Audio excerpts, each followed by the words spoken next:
Assalamualaikum warahmatullahi wabarakatuh. Hari ini kelompok kami ingin mempresentasikan makalah ekonomi yang berjudul Hubungan APBN dengan Perdagangan Internasional. Sebelum itu, kami akan memperkenalkan diri, dimulai dari saya, Gilang Aulia Rahman, Rahman Hardiansyah, Randy Kemaulana, Alfi Rahman. latar belakang pentingnya APBN dalam stabilitas ekonomi nasional. Pendapatan dan belanja negara atau APBN merupakan instrumen utama pemerintah dalam mengatur perekonomian nasional. APBN mencakup seluruh rencana penerimaan dan pengeluaran negara selama 1 tahun anggaran yang ditetapkan melalui Undang-Undang Pendapatan Negara berasal dari pajak, bea cukai, dan penerimaan bukan pajak. Sementara belanja negara digunakan untuk membiayai program pembangunan, pendidikan, kesehatan, hingga infrastruktur. Melalui APBN, pemerintah dapat menjalankan kebijakan fiskal yang berfungsi menjaga keseimbangan antara pertumbuhan ekonomi dan kestabilan harga.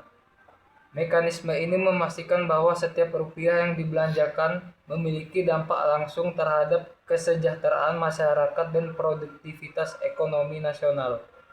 Yang kedua, tujuan APBN bagi perekonomian nasional. Fungsi utama APBN adalah sebagai alat perencanaan, pengendalian, dan stabilisasi ekonomi. Dalam konteks perencanaan, APBN membantu pemerintah menentukan arah dan prioritas pembangunan nasional. Sebagai alat pengendalian, APBN digunakan untuk menjaga inflasi, pengangguran, dan defisit anggaran tetap terkendali. Sedangkan sebagai alat stabilisasi, APBN berperan menyeimbangkan fluktuasi ekonomi akibat perubahan global seperti kenaikan harga energi, suku bunga dunia, atau pelemahan nilai tukar rupiah. Dengan kata lain, APBN bukan hanya dokumen keuangan, melainkan fondasi utama bagi keberlanjutan ekonomi Indonesia. Yang ketiga, peran perdagangan internasional dalam pertumbuhan ekonomi Indonesia. Perdagangan internasional telah berperan sangat penting dalam meningkatkan pertumbuhan ekonomi Indonesia. Perdagangan internasional telah membuka peluang pasar yang luas, meningkatkan investasi asing langsung, meningkatkan diversifikasi pendapatan negara, serta meningkatkan akses terhadap teknologi dan pengetahuan baru. Dengan melaksanakan kebijakan dan yang bijaksana, Indonesia dapat terus memanfaatkan potensi perdagangan internasional untuk mendorong pertumbuhan ekonomi yang berkelanjutan. Yang keempat, salah satu manfaat perdagangan internasional adalah membuka peluang pasar yang lebih luas bagi negara eksportir. Melalui perdagangan internasional, produk-produk Indonesia dapat dijual ke berbagai negara di dunia. Ini akan memungkinkan terciptanya skala ekonomi yang lebih besar, yang mana dapat meningkatkan efisiensi dan produktivitas. Dengan demikian, Indonesia dapat meningkatkan nilai ekspor dan mendapatkan pendapatan yang lebih tinggi. Sebagai contoh, produk unggulan seperti minyak kelapa sawit, kopi, tekstil, dan garmen dapat dipasarkan ke negara lain sehingga meningkatkan pendapatan negara. Meski begitu, penting untuk diingatkan kembali bahwa perdagangan internasional juga dapat memiliki dampak negatif, seperti ketimpangan dalam pembagian keuntungan perdagangan antara negara eksportir dan importir, serta kerugian bagi sektor-sektor ekonomi yang tidak kompetitif.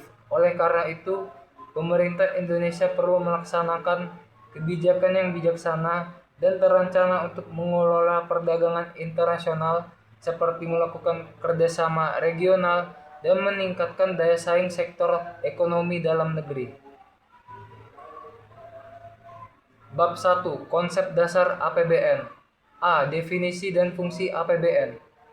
1. APBN adalah sebuah dokumen perencanaan yang mengatur tentang penerimaan dan pengeluaran negara untuk 1 tahun anggaran yang akan datang. Dokumen ini berfungsi untuk mengarahkan alokasi dana yang dibutuhkan untuk berbagai proyek dan rencana jangka panjang yang dijalankan oleh pemerintah.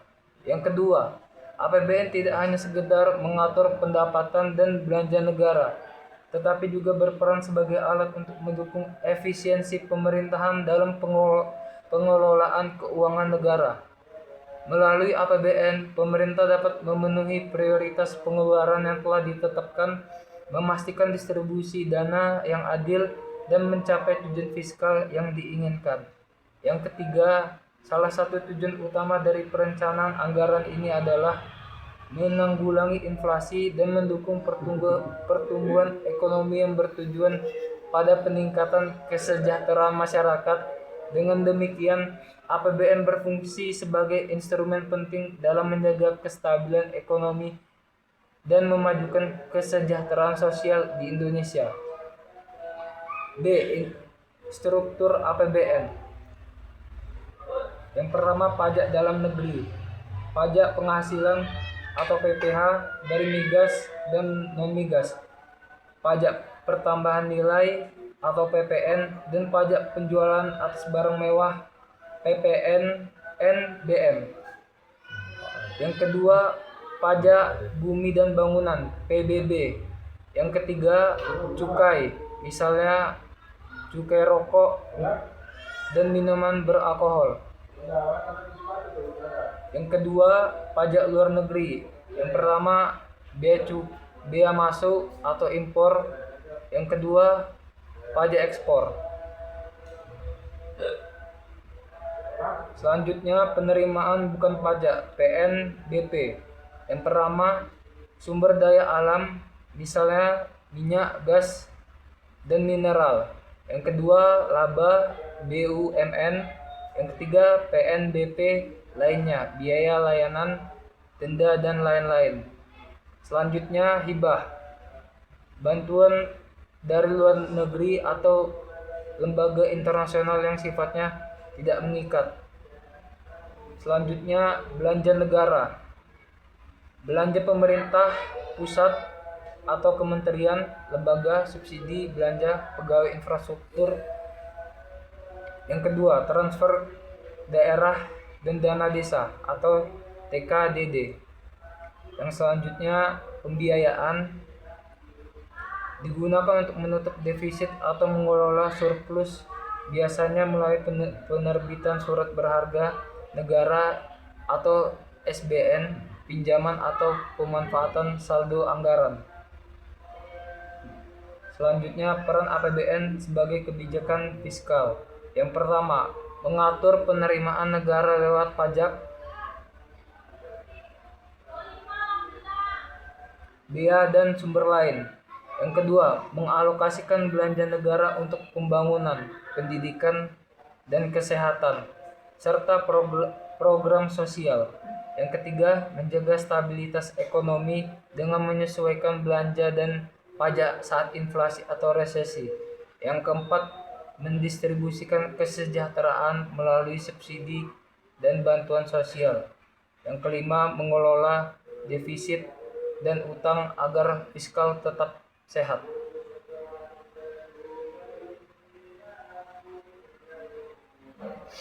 Bab 2. Perdagangan internasional dan dinamikanya. A. Definisi perdagangan internasional. Perdagangan internasional adalah pertukaran barang, jasa, modal, dan sumber daya lainnya melintasi batas-batas negara. B. Faktor pendorong perdagangan internasional. 1. Sumber daya. Salah satu faktor utama yang mendorong terjadinya perdagangan internasional adalah perbedaan dalam sumber daya. 2. Teknologi. Berbeda dengan beberapa dekade sebelum penggunaan teknologi digital menjadi masif, kini perdagangan internasional terasa lebih praktis, lebih terbuka dengan berbagai peluang baru. 3. Pasar. Perbedaan kondisi dan sumber daya alam. C. Tantangan global. 1. Tarif. Saat ini kondisi ekonomi global sedang diuji dengan adanya kebijakan baru dan perubahan mendasar yang memengaruhi geopolitik dunia. 2. Tantangan geopolitik. Indonesia harus meningkatkan kemampuan diplomasi dan kerjasama internasional untuk menghadapi tantangan global.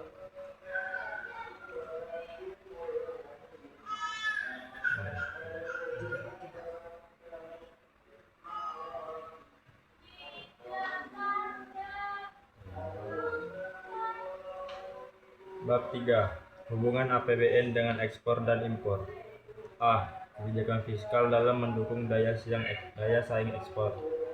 Pemerintah harus menyiapkan strategi dan kebijakan guna mengompensasi halangnya dan dorong ekonomi akibat lesunya ekspor, seperti mendorong hilirisasi, menjaga nilai tukar agar tidak merosot, menyederhanakan perizinan ekspor lewat digitalisasi, menambah model dan akses pembiayaan ekspor, serta mengoreksi regulasi neraca komoditas. B. Subsidi, intensif pajak dan dukungan infrastruktur.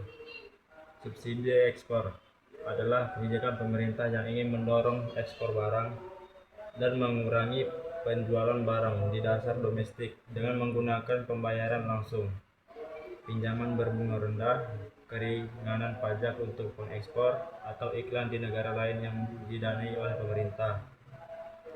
Infrastruktur, fasilitasnya penting yang menghubungkan transportasi dengan aktivitas perdagangan internasional. C.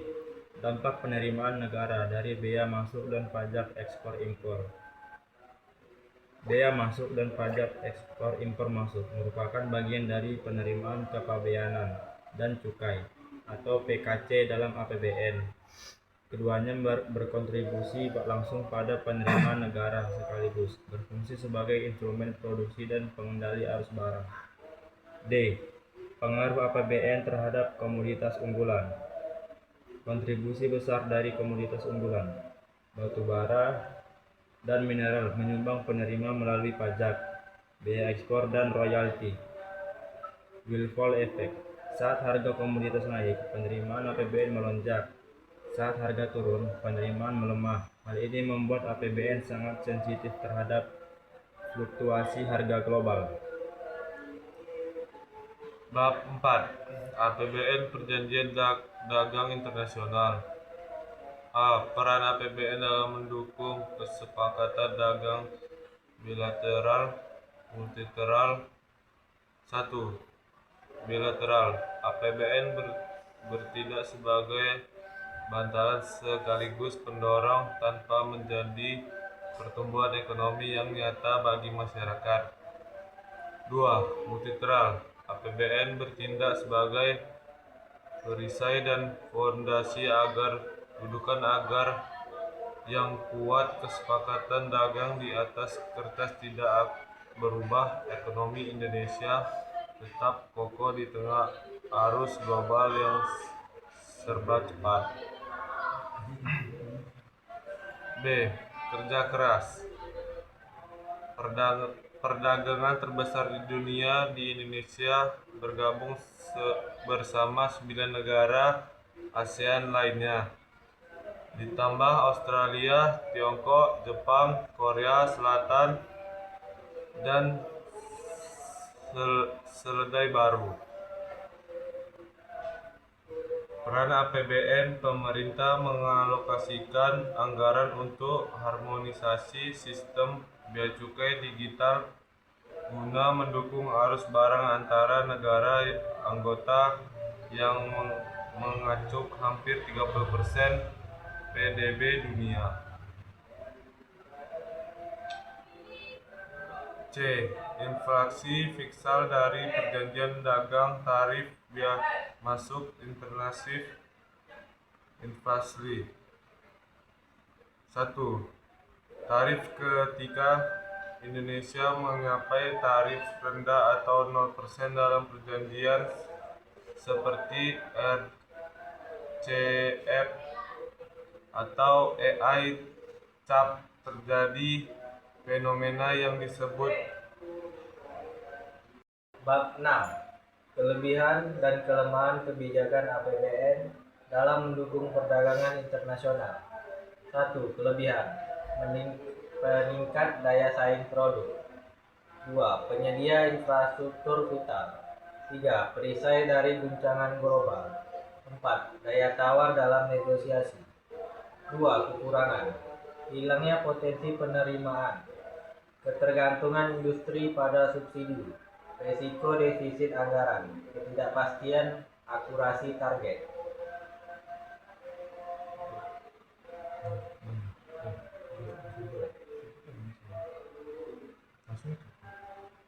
Kesimpulan. A. Ringkasan hubungan APBN dan perdagangan internasional.